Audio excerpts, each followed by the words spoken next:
Punto 6. Identidades fracturadas.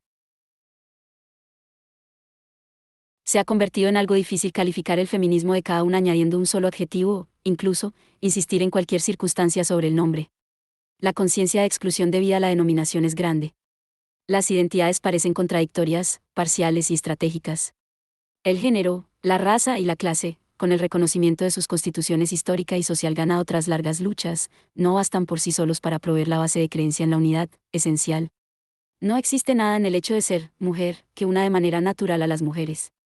No existe incluso el estado de ser mujer, que, en sí mismo, es una categoría enormemente compleja construida dentro de contestados discursos científicos sexuales y de otras prácticas sociales. La conciencia de género, raza o clase es un logro forzado en nosotras por la terrible experiencia histórica de las realidades sociales contradictorias del patriarcado, del colonialismo y del capitalismo. ¿Y quién cuenta como nosotras, en mi propia retórica?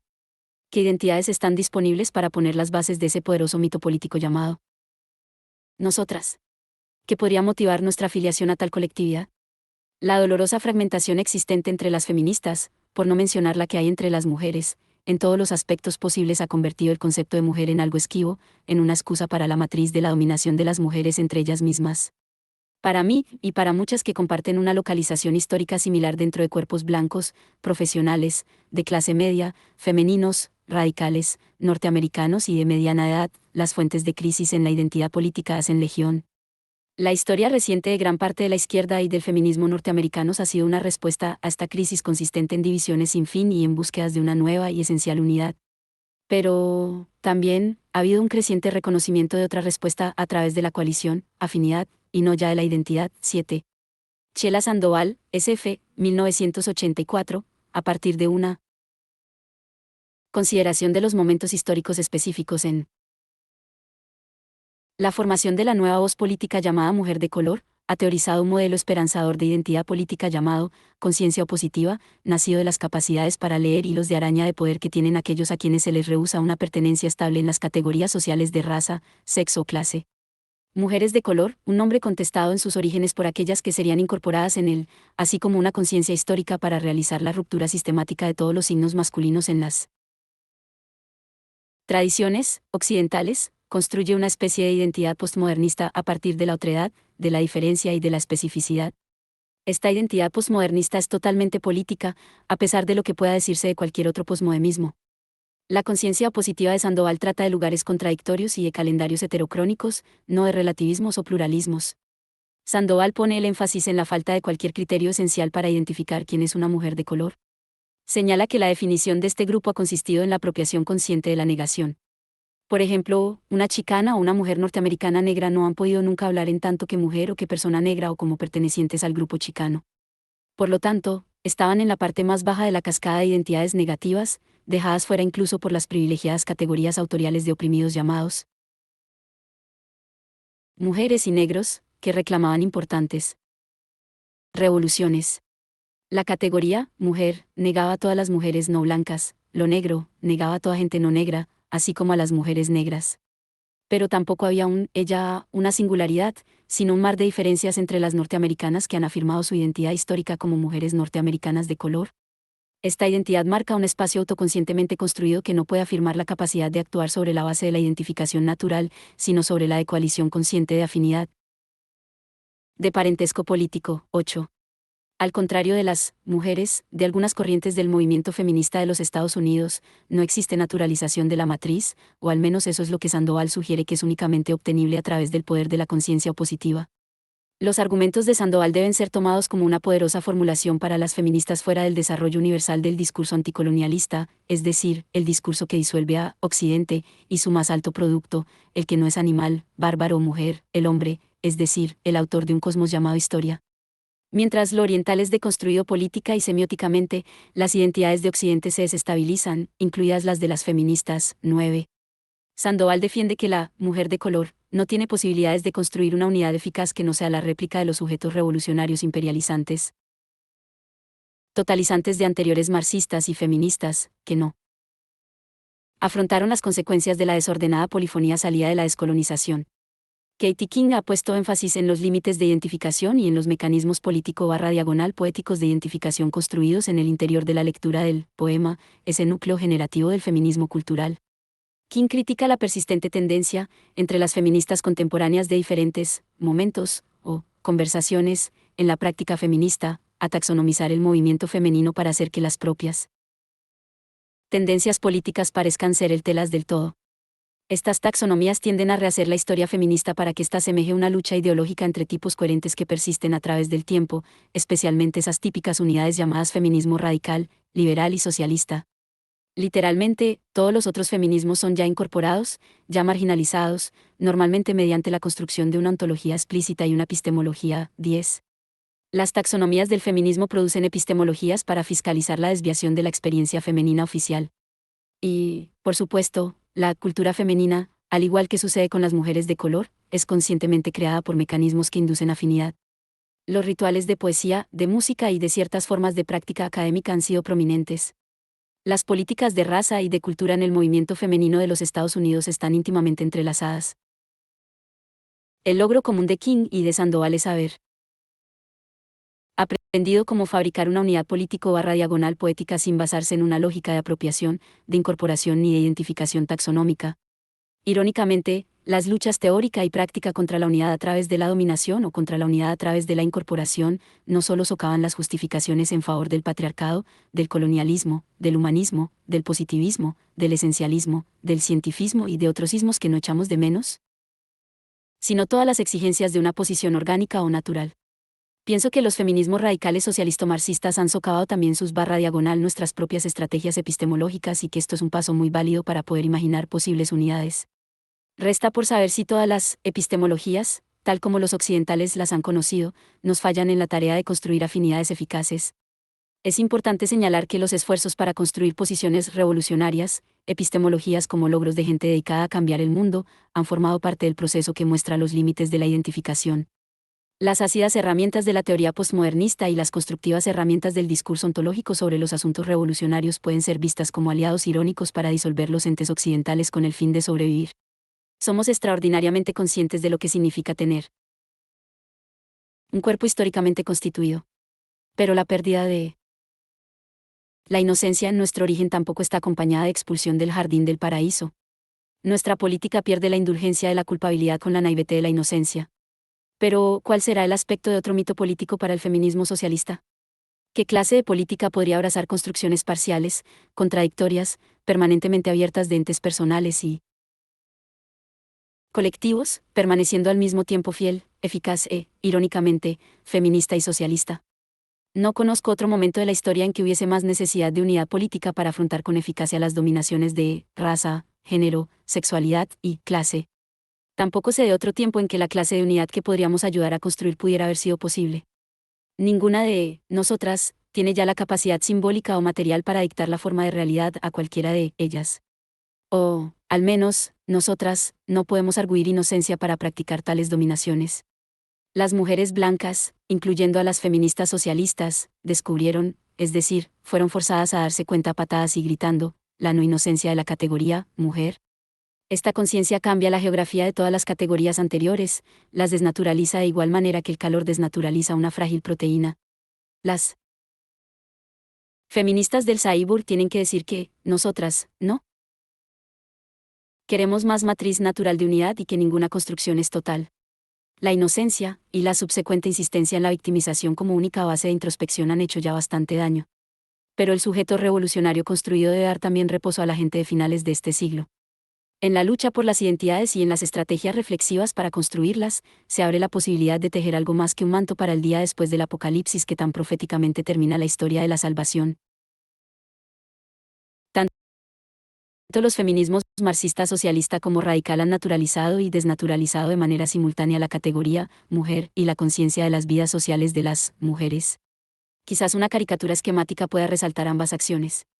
El socialismo marxiano se encuentra enraizado en un análisis del trabajo remunerado que revela una estructura de clase.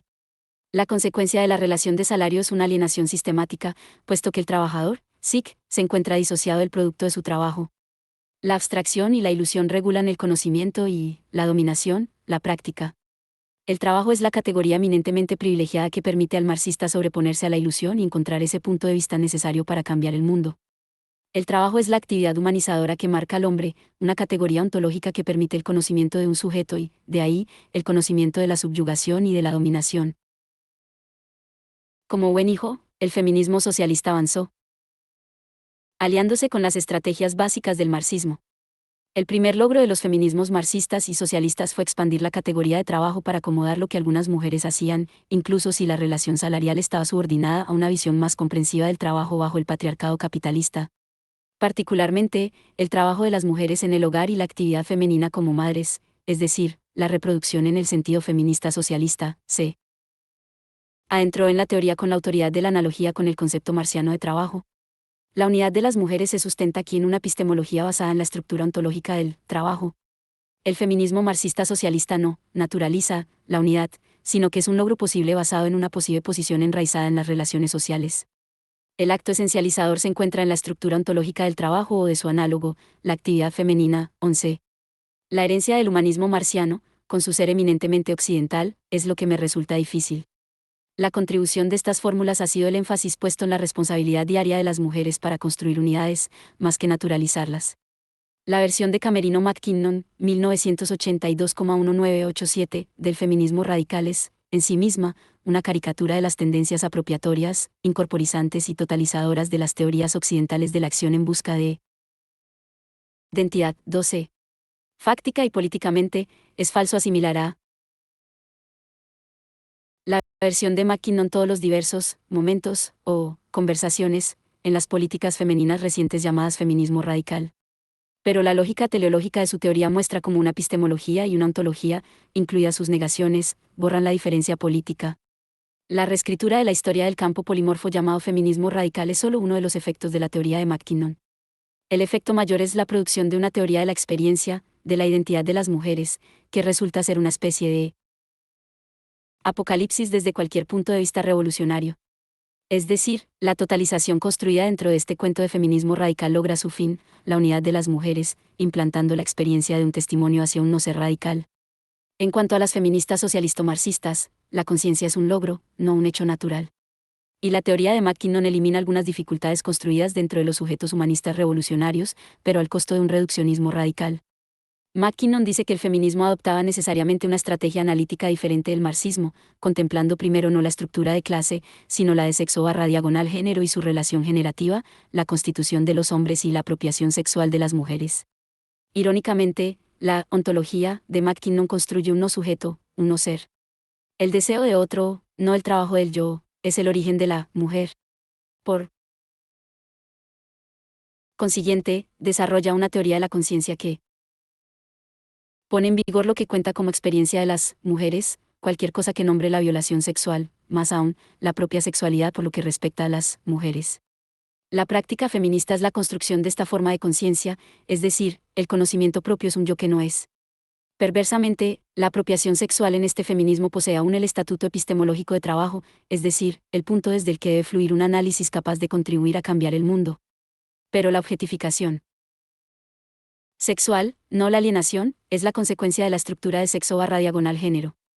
En el reino del conocimiento, el resultado de la objetificación sexual es ilusión y abstracción. No obstante, una mujer no está simplemente alienada de su producto, sino que, en el sentido más profundo, no existe como sujeto, o incluso, como sujeto potencial, puesto que no posee su existencia como mujer para la apropiación sexual. Ser constituida por el deseo de otro no es la misma cosa que ser alienada en la separación violenta del trabajador y de su producto. La teoría radical de la experiencia de McKinnon es totalizadora en el grado máximo y, más que marginalizar, o literar la autoridad de cualquier otro discurso o acción políticos de las mujeres. Es una totalización que produce lo que el propio patriarcado occidental nunca pudo lograr, la conciencia de las feministas de la no existencia de la mujer excepto como producto del deseo masculino. Creo que McKinnon dice correctamente que ninguna versión marciana de la identidad puede dar lugar a una unidad firme de las mujeres. Pero al resolver el problema de las contradicciones de cualquier sujeto revolucionario occidental para los fines feministas, pone en marcha una doctrina de la experiencia aún más autoritaria. Si mi queja contra las posiciones socialisto-marcianas se basa en su borradura involuntaria de la diferencia polivocal, inasimilable y radical que salta a la vista en la práctica y el discurso anticolonialistas, la borradura voluntaria por parte de McKinnon de toda diferencia mediante el Mecanismo de la no existencia esencial de las mujeres no es tranquilizante. En mi taxonomía, que como cualquier otra es una reinscripción de la historia, el feminismo radical puede acomodar todas las actividades de las mujeres nombradas por las feministas socialistas como formas de trabajo, solo si la actividad puede ser sexualizada de alguna manera. La reproducción tenía diferentes tonos de significado para las dos tendencias, una enraizada en el trabajo y la otra en el sexo, y las dos llamaban falsa conciencia a las consecuencias de dominación e ignorancia de la realidad social y personal. Más allá de las dificultades o de las contribuciones en el razonamiento de cualquier autor, ni el punto de vista de las feministas marcianas ni el de las radicales han tendido a abrazar el estatuto de una explicación parcial. Ambos estaban constituidos ordinariamente como totalidades. La explicación occidental ha pedido lo mismo. ¿De qué otra manera podría el autor occidental incorporar a sus otros? Cada uno trataba de anexar otras formas de dominación expandiendo sus categorías básicas mediante la analogía, el listado simple o la suma. El embarazoso silencio sobre la raza entre las feministas socialistas y las radicales blancas fue una consecuencia políticamente devastadora. La historia y la polivocalidad desaparecen dentro de taxonomías políticas que tratan de establecer genealogías. No había sitio estructural para la raza, o para cualquier otra cosa, en la teoría que proclamaba revelar la construcción de la categoría mujer y el grupo social mujer como un todo unificado. Tata Laezabal. La estructura de mi caricatura se parece a lo siguiente.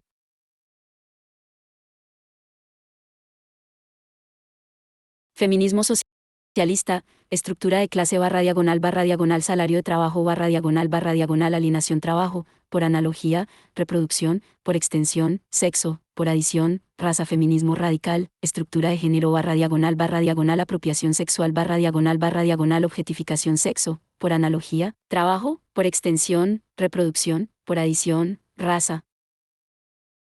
En otro contexto, la teórica húlgaro-francesa Julia Kristeva proclamaba que las mujeres aparecían como un grupo histórico después de la Segunda Guerra Mundial, junto con otros grupos, como la juventud. Sus fechas son dudosas, pero ahora estamos acostumbradas a recordar que como objetos del conocimiento y como actores históricos, la raza no existió siempre, la clase tiene una génesis histórica y los homosexuales son bastante nuevos. No es accidental que el sistema simbólico de la familia del hombre, y, por lo tanto, de la esencia de la mujer, se rompa en el mismo momento en que las redes que conectan a los seres humanos en nuestro planeta son múltiples, cargadas y complejas. El capitalismo avanzado es inadecuado para transportar la estructura de este momento histórico. En sentido occidental, el fin del hombre está en juego. No es accidental que la mujer se desintegre en mujeres de nuestro tiempo. Quizás las feministas socialistas no eran substancialmente culpables de producir la teoría esencialista que suprimió la particularidad femenina y los intereses contradictorios. Creo que nosotras lo hemos sido, al menos a causa de nuestra participación irreflexiva en la lógica, en los lenguajes y en las prácticas del humanismo blanco y mediante la búsqueda de un terreno de dominación para asegurarnos nuestra voz revolucionaria. Ahora tenemos menos excusas, pero a través de la conciencia de nuestros fracasos, corremos el riesgo de caer en diferencias ilimitadas y de ceder ante la confusa tarea de hacer conexiones parciales, pero reales. Algunas diferencias son agradables, otras son polos de sistemas mundiales históricos de dominación. La epistemología trata de conocer la diferencia,